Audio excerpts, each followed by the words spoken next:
Good question.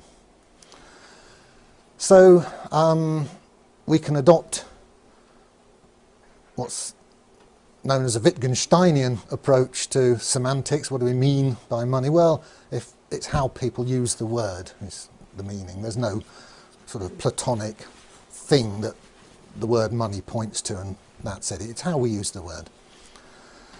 And from our point of view, the money users, the new numbers are new money.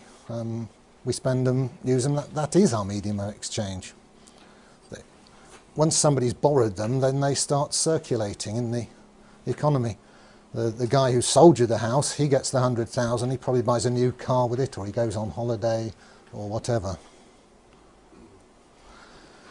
Now there's a flip side to that expansion of the bank's balance sheet when somebody comes along and repays their loan, pays money back to the bank.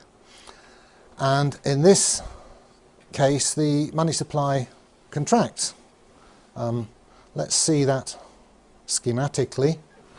Here's the balance sheet. The dotted lines are before the event, and the solid lines are both before and after. So when the guy comes in with these 100,000, well, he probably doesn't these days, he probably does it electronically, but when this event of debt repayment happens, then the effect on the balance sheet is that the loan account is paid off, so it disappears.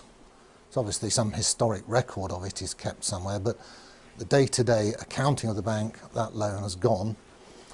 And on the other side of the balance sheet, the customer's current account has gone down by 100,000. So we see the two sides now have shrunk, just in the opposite way to when they expanded when the loan was taken out.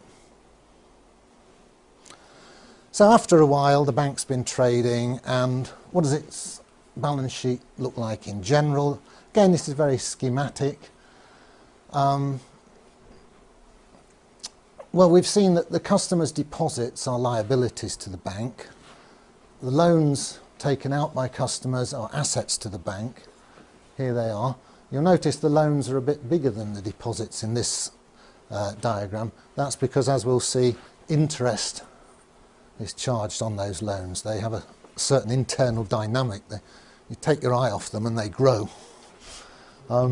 Another asset to the bank is physical cash called vault cash. This is, the bank does actually keep some notes and coins in its safe, in its vault, and that is an asset to the bank. So we notice the difference between electronic money and physical money here, that whoever actually has ownership of physical cash, that's an asset to that entity, be it the bank or people outside the bank. Assets, financial assets, the banks tend to buy gilts, which are IOUs from the British government. It's a favourite asset of banks, and obviously the nice buildings that you see, and the cars and so on and so forth.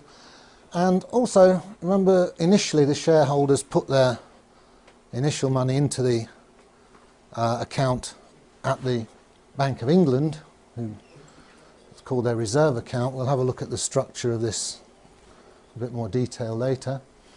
So that's an asset to the bank. So the bank has its money in the central bank, the Bank of England. The bank's customers have their money in the commercial bank. And on the commercial bank's balance sheet, the bank's money is an asset and the customer's deposits is a liability. Other liabilities that banks have, well, they have all the usual expenses of any business. They owe tax, they have to pay electricity bills, etc., etc.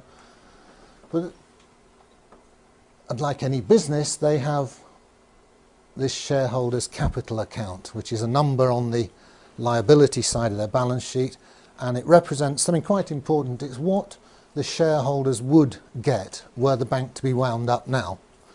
The bank would call in all its assets, pay off all its liabilities, and with any luck there'd be something left over for the shareholders to take away, because the shareholders came in at the beginning with a certain amount of money, they've traded for a while, they might want to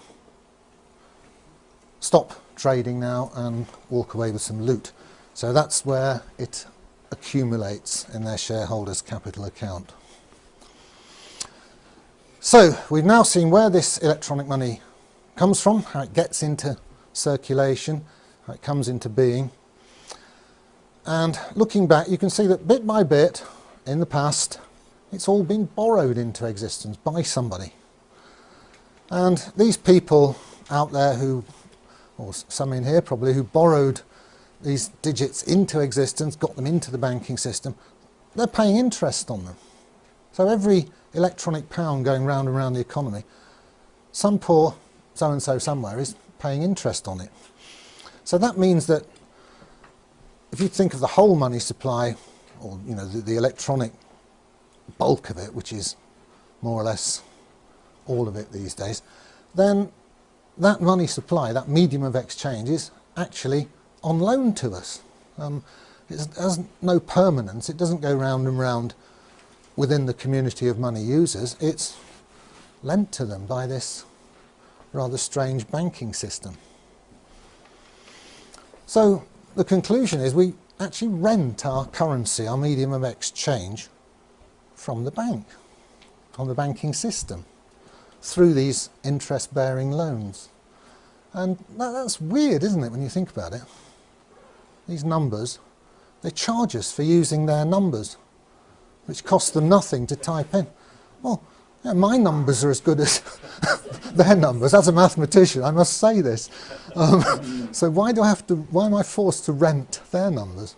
So I like the phrase that we have a rent-a-currency system. Let's look at it schematically. Well, here's us in the economy. These arrows mean the money's going round and round. And what goes round and round up there is digits in banks' computers, and none of it is debt-free and none of it is permanent. It's all temporary, transient, ephemeral, and it comes into the economy, as we've seen, from interest-bearing commercial loans, and it drains back out of the economy as the loans plus the interest. So the banks extract wealth from the economy by renting to us a bunch of numbers. It's quite a good business, isn't it?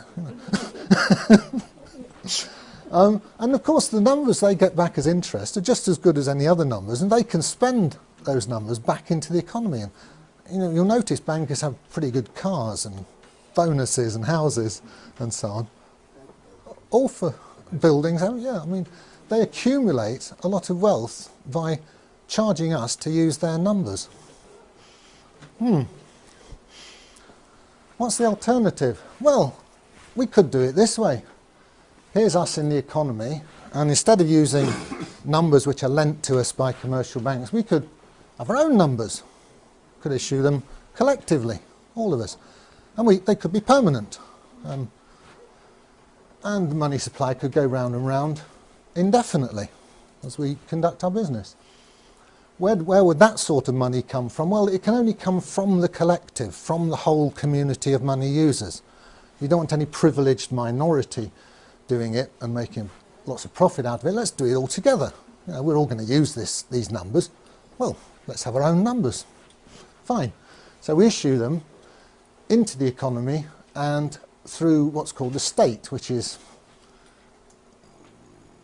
taking a benevolent look at it, it's what we all want to do collectively together. We all have nice roads and we all want to drive on the same side of the road and so on. So I'm just having a dig at the anarchists here who often I debate with on the internet. So collectively we can provide our own medium of exchange, our own bunch of numbers at negligible cost. You know, you have to pay some guy to type them in, sure, but it's not a big expense. So that's the alternative which we're all working towards. Let's not knock debt-based money per se. We're just knocking commercially issued debt-based money. But there is an argument that any money system needs to be a bit flexible. needs to expand and contract. You know, if somebody invents a new widget and suddenly lots of factories are needed to produce these new wonder widgets, well, we need a bit more money in the economy. Well, we can still do that. We collectively, through the state, can lend money into the economy as well as spend money into the economy.